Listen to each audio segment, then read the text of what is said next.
Hello, everyone. Welcome back to the show. I am Elle, and today is a very special day because we are going back to the basics. And I am John. You know, Elle, sometimes the simplest things are the most powerful.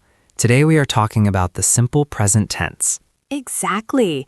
It is the heartbeat of the English language. If you can master the simple present, you can talk about your life, your hobbies, and the world around you. It is called simple, but beginners often worry about those tiny little rules. Should we show them how natural it sounds? Let's do it. I will start. Every morning, I wake up at 7 o'clock, I drink a glass of water, and then I stretch. I see what you did there. I wake up, I drink, I stretch. It is like a rhythm. For me, I walk to the park every afternoon and I listen to music. That sounds so peaceful, John.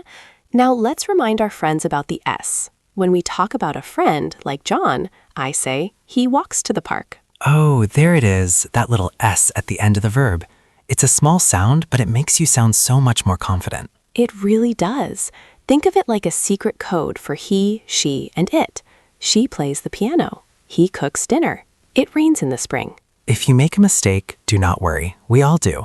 The important thing is that you are practicing right now, with us in this moment. That is the spirit. Let's try a quick challenge. Listeners, think of one thing you do every single day. Say it out loud right now. Did you say it? Maybe you said, I study English, or I love coffee. That is the simple present in action. You are doing such a fantastic job.